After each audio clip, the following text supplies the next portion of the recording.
Hola a todos, este es un breve video que resume los conceptos principales sobre el tema control de convencionalidad que corresponde al bloque 1.5 del programa. La bibliografía para este tema es un texto de Lautaro Pittier que se llama Control de convencionalidad en Argentina. Empecemos entonces. Primero vamos a refrescar el concepto de control de constitucionalidad. El control de constitucionalidad se encarga de realizar una comparación entre la Constitución y las demás normas del sistema jurídico de jerarquía inferior, estableciendo que la primera, o sea, la Constitución, debe prevalecer por sobre las demás. Existe un sistema difuso de control de constitucionalidad. Se denomina así cuando el control de constitucionalidad es llevado a cabo por todos los jueces, ya sean provinciales o nacionales, de primera instancia, de Cámara o de Corte. Este sistema de control de constitucionalidad difuso fue adoptado, entre otros, por Estados Unidos en el célebre caso Marbury versus Madison y en Argentina fue receptado por los fallos Sojo y Elortondo. Existe también otro sistema que no fue receptado en nuestro país, que es el sistema de control de constitucionalidad concentrado, donde existe un cuerpo único que es el encargado de llevar a cabo la revisión, creado para este fin exclusivamente. Este sistema ha sido adoptado por algunas constituciones europeas y latinoamericanas a través de la creación de tribunales constitucionales que son los únicos habilitados a hacer el control de constitucionalidad. En nuestro país, el control de constitucionalidad es obligatorio para todos los jueces. Puede hacerse a pedido de parte o de oficio si las partes no lo solicitan. El resultado del control de constitucionalidad es la inaplicabilidad para el caso concreto de la norma inferior declarada inconstitucional. No obstante, la norma continúa vigente. Veamos ahora el control de convencionalidad. Pittier define al control de convencionalidad como una concordancia, como una comparación que realizan los jueces de las normas de derecho interno vigentes en cada país que ha suscrito la Convención Americana de Derechos Humanos y ese instrumento internacional. Como aclaración importante, quiero destacar que Pittier, como muchos otros autores, al hablar de control de convencionalidad, se refieren repetidamente a la Convención Americana de Derechos Humanos, conocida también como Pacto de San José de Costa Rica. Esto de ninguna manera significa que el control de convencionalidad debe hacerse únicamente en relación a la Convención Americana de Derechos Humanos. El control de convencionalidad debe hacerse en relación a todos los tratados de derechos humanos de los que sea parte el Estado argentino. Lo que ocurre es que la Convención Americana es el Tratado de Derechos Humanos que trae el catálogo general. Tiene además como órgano a la Corte Interamericana de Derechos Humanos, que es muy prolífera y más cercana por ser nuestro sistema regional. Esto hace que haya muchos ejemplos de control de convencionalidad referidos al Sistema Interamericano de Protección de Derechos Humanos y específicamente a la Convención Americana y a las sentencias de la Corte Interamericana de Derechos Humanos. Pero, repito, esto de ninguna manera significa que el control de convencionalidad esté restringido únicamente a la Convención Americana. El control de convencionalidad debe efectuarse en relación a todos los tratados de derechos humanos de los cuales Argentina sea parte. No importa si son del sistema regional o del sistema universal. Por ejemplo, puede y debe hacerse control de convencionalidad en relación a la CEDAW, en relación a la Convención de los Derechos del Niño, etc. Sagüez dice que el control de convencionalidad desempeña un doble papel. Por el primero, obliga a los jueces nacionales a inaplicar las normas internas, incluso las constitucionales, opuestas a la Convención Americana y a la interpretación que de dicho pacto ha realizado la Corte Interamericana de Derechos Humanos. Por el segundo, también los obliga a interpretar el derecho doméstico de conformidad al pacto y a su interpretación por la Corte Interamericana. Esta es la interpretación armonizante o adaptativa del derecho local con la Convención y con la interpretación que la Corte Interamericana hace de la Convención. Ello conduce a desechar todas aquellas interpretaciones del derecho nacional opuestas a la Convención y o a la manera como la Corte interpreta a la Convención. Los parámetros del control de convencionalidad fueron definidos en sucesivas sentencias de la Corte Interamericana de Derechos Humanos y de nuestra Corte Suprema de Justicia en lo que concierne a nuestro país, y vamos a ver a continuación un resumen de cuáles son los fallos más importantes, tanto de la Corte Interamericana como de nuestra Corte Suprema de Justicia, referidos a el control de convencionalidad. Empecemos diciendo que la Corte Interamericana de Derechos Humanos, desde sus inicios, compara los ordenamientos jurídicos domésticos con las obligaciones internacionales asumidas por los Estados en virtud de la Convención Americana. No obstante, el término control de convencionalidad fue mencionado por primera vez en el caso Mirna Marchand versus Guatemala en el año 2003 a través del voto razonado del juez Sergio García Ramírez. A partir de ese momento se comienza a utilizar el término. En Almonacid Orellano versus Chile del 2006, la Corte Interamericana de Derechos Humanos dijo que cuando un Estado ha ratificado un tratado internacional como la Convención Americana, sus jueces, como parte del aparato del Estado, también están sometidos a ella, lo que les obliga a velar porque los efectos de las disposiciones de la Convención no se vean mermados por la aplicación de leyes contrarias a su objeto y fin y que desde un inicio carecen de efectos jurídicos. En otras palabras, el Poder Judicial debe ejercer un control de convencionalidad entre las normas jurídicas internas que aplican en los casos concretos y la Convención Americana de Derechos Humanos. En esta tarea, el Poder Judicial debe tener en cuenta no solamente el tratado, sino también la interpretación que del mismo ha hecho la Corte Interamericana, que es la intérprete última de la Convención. En el caso Boyce y otros versus Barbados del 2007, la Corte Interamericana estableció que el objetivo del control de convencionalidad es determinar si la norma enjuiciada, por contraste con la Convención Americana, es o no convencional. Si la norma es contraria a esta, es decir, si es inconvencional, sobreviene el deber judicial de no aplicarla. En el caso Trabajadores Cesados del Congreso versus Perú del 2006, la Corte Interamericana enfatizó la necesidad que la Convención Americana y los demás tratados internacionales de derechos humanos tengan un efecto útil, determinando que los órganos del Poder Judicial deben ejercer no solo un control de constitucionalidad, sino también de convencionalidad, de oficio entre las normas internas y la Convención Americana, evidentemente en el marco de sus respectivas competencias y de las regulaciones procesales correspondientes. En el fallo Hellman versus Uruguay del 2011, la Corte avanza un poco más y la Corte Interamericana dijo que todas las autoridades y órganos de un Estado parte en la Convención tienen la obligación de ejercer un control de convencionalidad. En este fallo, la Corte señaló, particularmente en casos de graves violaciones a las normas del derecho internacional de los derechos humanos, la protección de los derechos humanos constituye un límite infranqueable a la regla de las mayorías, es decir, a la esfera de lo susceptible de ser decidido por parte de las mayorías en instancias democráticas, en las cuales también debe primar un control de convencionalidad que es función y tarea de cualquier autoridad pública y no solo del Poder Judicial. Veamos ahora qué es lo que dijo la Corte Suprema de Justicia en nuestro país. La jurisprudencia de la Corte Suprema de Justicia de Argentina también se ha expedido acerca del control de convencionalidad.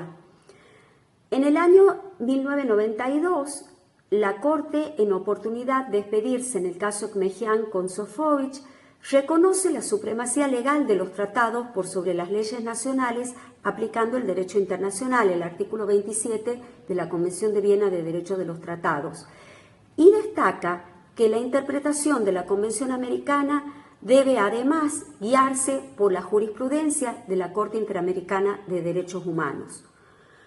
Con la reforma constitucional del año 1994, en el artículo 75, inciso 22, se menciona expresamente que los tratados internacionales tienen jerarquía superior a las leyes nacionales.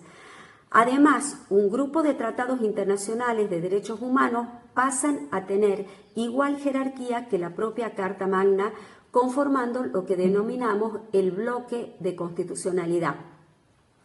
No obstante, en el año 1998, en Acosta, la Corte Suprema de Justicia de la Nación retrocede en el proceso de reconocimiento del carácter vinculante de los fallos de la Corte Interamericana, cuando sostiene que la jurisprudencia no podrá afectar la cosa juzgada a nivel interno.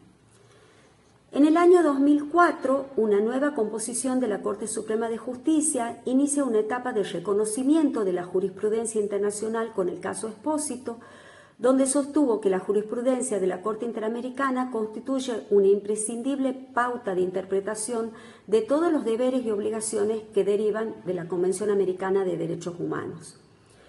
En el año 2007, en el caso Maceo, sobre la inconstitucionalidad de los indultos a exmilitares por delitos de lesa humanidad cometidos durante la última dictadura cívico-militar, la Corte Suprema confirmó la doctrina utilizada en Almonacid cuando establece que el Poder Judicial debe ejercer una especie de control de convencionalidad teniendo en cuenta no solo la Convención Americana, sino también la interpretación que la propia Corte Interamericana haya realizado de esa convención. En el año 2012 se dicta el fallo Rodríguez Pereira contra Ejército Argentino sobre daños y perjuicios, por medio del cual la Corte Suprema de Justicia expresó la importancia que exige la correspondiente y adecuada coordinación del sistema de control de constitucionalidad con el control de convencionalidad, determinando que ambos son difusos en nuestro país. En todos estos casos, la Corte Suprema de Justicia cita jurisprudencia de la Corte Interamericana de Derechos Humanos.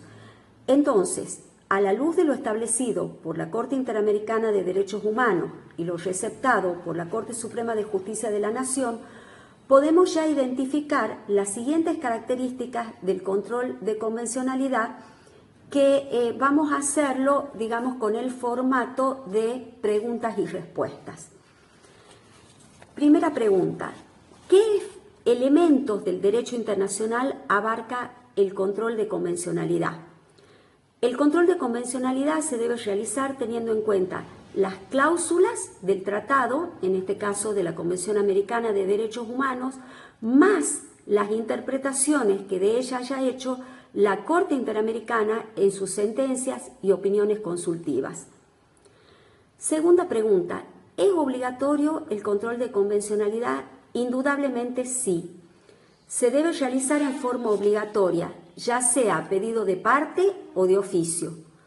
Aunque las partes no lo soliciten, los jueces deben declarar de oficio la inconvencionalidad cuando califiquen a una norma como contraria a las convenciones, pues su superioridad sobre las restantes disposiciones es una cuestión de orden público que va más allá del deseo o del pedido de las partes.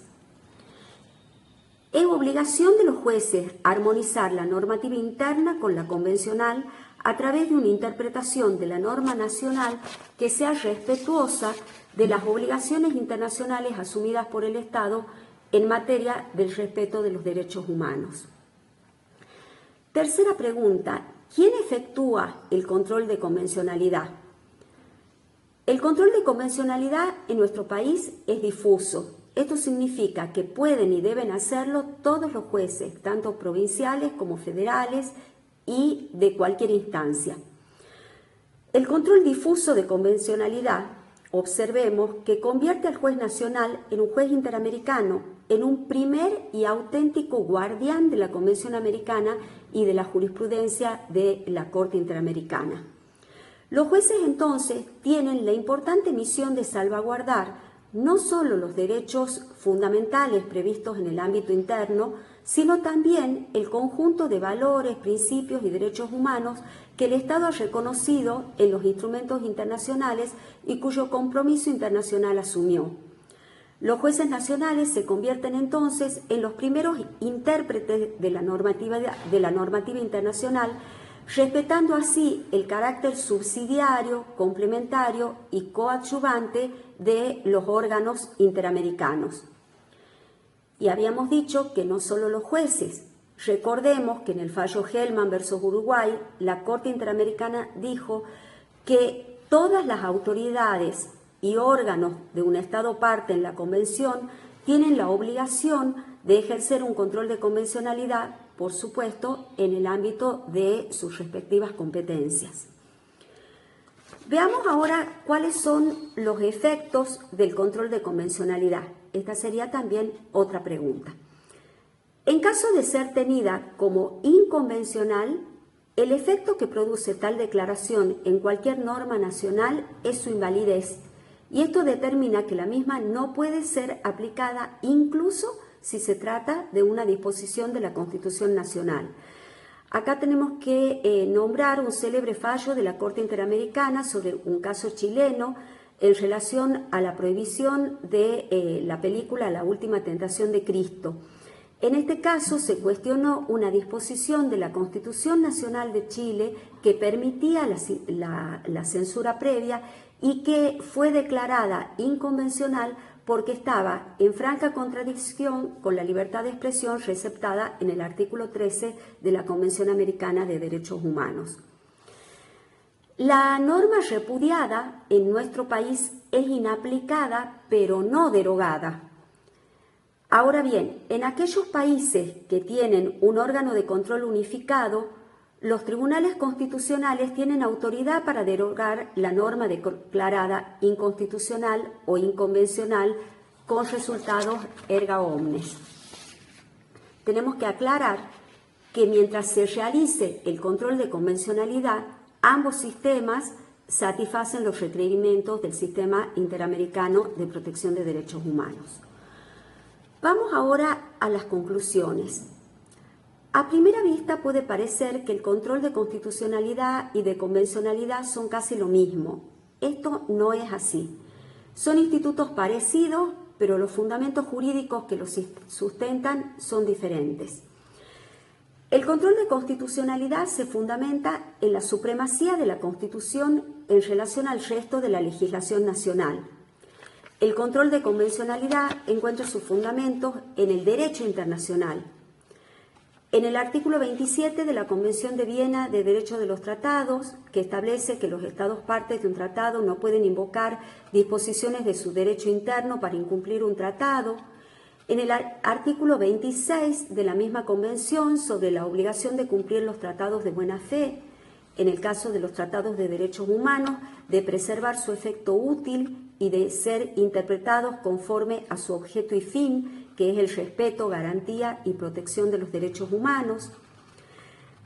También en las propias obligaciones que asumen los Estados al ratificar los tratados, por ejemplo, en la Convención Americana, los artículos 1, la obligación de respetar y garantizar el catálogo de derechos, y el artículo 2, la obligación de adoptar medidas legislativas o de otro carácter necesarias para hacer efectivos los derechos, libertades, es decir, la obligación de armonizar el derecho interno con las obligaciones internacionales asumidas en el tratado. También podemos mencionar el artículo 62 de la Convención Americana, en el cual se hace un reconocimiento de la competencia contenciosa de la Corte Interamericana de Derechos Humanos y el reconocimiento de la obligatoriedad de las sentencias de la Corte Interamericana de Derechos Humanos. Tenemos que destacar que en la práctica lo que se ha instaurado es un control dinámico y complementario de las obligaciones internacionales de los Estados de respetar y garantizar los derechos humanos. Y estas obligaciones son desempeñadas conjuntamente entre las autoridades internas, que son las obligadas primariamente, las primeras obligadas, y las instancias internacionales que están obligadas en forma subsidiaria, en forma complementaria. De modo que los criterios de decisión puedan ser conformados y adecuados entre sí. En consecuencia, tenemos que ver que la Corte Interamericana de Derechos Humanos no puede realizar de manera exclusiva el control de convencionalidad, porque el alcance de su competencia contenciosa no cubre más que una exigua proporción de los casos. Por eso, el estándar de control de convencionalidad hace que las autoridades internas tengan la obligación de garantizar el objeto y fin de los tratados y que esto se cumpla enviando además, con la adopción de estos estándares internacionales, el mensaje de que cualquier materia judicial o de otra índole puede estar relacionada con el ejercicio de los derechos humanos. Bueno, con esto me despido y les recuerdo que esto es solo un resumen elaborado con fines pedagógicos y que de ninguna manera suple la lectura y el estudio de la bibliografía obligatoria.